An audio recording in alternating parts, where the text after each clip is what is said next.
you ladies over there.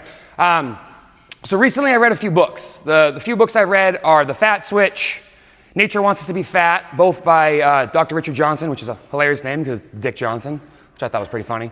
And then there's Drop Acid by David Perlmutter. He wrote like Brain and a couple other health books. But essentially, they're making the contention that it's not necessarily just sugar that's the problem. It's part of the sugar called fructose. So your normal table sugar at home is 50% fructose and 50% glucose. Those two things combined, which are both simple sugars, make up table sugar. Now, there are a variety of different sugars that exist. There's lactose, there's a few others that exist, but essentially the problem they're arguing here is that when you take in fructose, and it's more than 50 grams per day, and for a reference point, 50 grams is like 4 tablespoons across your entire day. So like if you were to talk about like table sugar, if you took 8 tablespoons, you'd get more than 50 grams of fructose a day because half of what's in table sugar is fructose. So the argument here is that when you consume a diet that is higher in fructose, you start to have some downstream effects that affect you negatively, pushing you towards diabetes. So basically the contention here is like every time we eat, the meal that we're eating either pushes us one step closer to dysfunction or one step closer to health. So when you look at that poster back there and it says eat meat and vegetables, nuts and seeds, some fruit, little starch, and no sugar, the no sugar is because we're trying to avoid fructose. Now, again, table sugar is 50-50. Things like high fructose corn syrup range between 40 and 60%. Honey is like 40% fructose. Fruit is like 1 to 10%. And the reason why it's so little, even though fructose is the main sugar in fruit, is that most of fruit is water and fiber.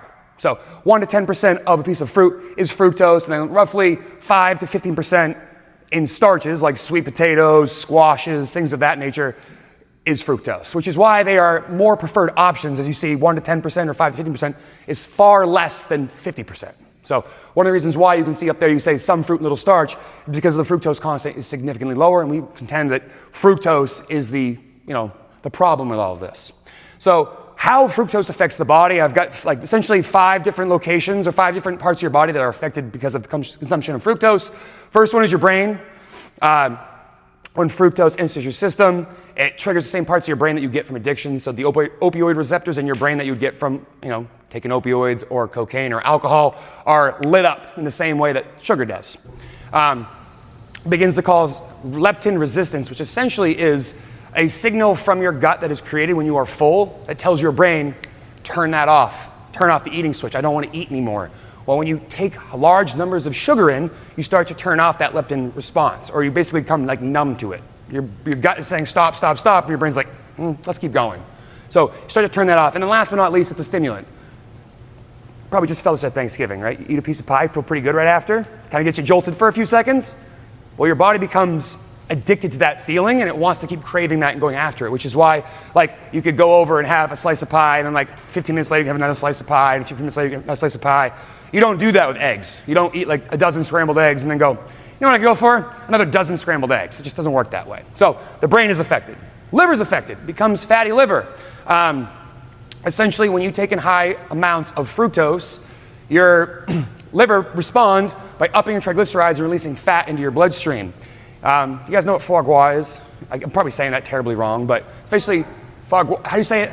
Foie gras. I can't say the word. But it's goose liver, right? So they used to feed geese fruit, and they figured out if you feed a geese fruit, all of a sudden the liver gets fatty and it's delicious, and it becomes a delicacy. So the same thing happens to you. So you can get fatty liver both from alcohol, which is typically how most people hear about this, or you can get what's called NAFLD, which is non-alcoholic fatty liver disease. So basically you start to have dysfunction of your liver, you have increased blood triglycerides, and you start to get inflammation. Then moving on to like your vascular system, your heart and your arteries and your veins, you start to get endothelial dysfunction. So your veins and arteries contract and expand based on what is needed, whether you're using digestion or using your peripheral muscles. And essentially it doesn't work the way it's supposed to anymore. You get that hardening of the arteries, which, they talk about plaque being the issue with heart attacks. That is a thing. That does happen, but a lot of that happens because of the hardening of the arteries. So instead of an artery that's able to expand and contract as needed, it becomes either contracted or expanded, and if that builds up, it doesn't flush anymore, and all of a sudden we start to get hypertension and things of that nature. You get kidney dysfunction, you get renal injuries, you start to get what's called glomerular Hypertension basically means the things that in your kidneys that filter the blood start to get inflamed, and they start to constrict elsewhere and cause essentially symptoms of hypertension. And then last but not least, your adipocytes, which are basically the parts of your body that tell when it's time to break down fat to turn it into energy. The thing that causes it to happen is adiponectin, and that stops working the same way. Kind of like the insulin response when you jack someone's insulin up all the time. All of a sudden, the insulin's supposed to take the sugar out of the bloodstream and put it into the cell. Doesn't work anymore. Same thing with these adiponectin things. They take the fat, supposed to break it down into energy. It stops working as much, so you start to have that buildup of extra fat in your bloodstream, which is rated as high triglycerides, high LDL, low HDL. All of these things combined trigger all of the things that you would go to your doctor and see on your blood reports. You see your high triglycerides, your high LDL, you see that someone has high blood pressure, you start to see high triglycerides, you start to see things like inflammation, you start to get things like gout and arthritis. Those are both symptoms of someone who has high consumption of fructose. And then all of these things kind of come together and form what I say is probably the worst thing you can get, which is type 2 diabetes. That's what we're trying to avoid. So, common question after this is like, how do I avoid that? Well, first, avoid the center of the grocery store.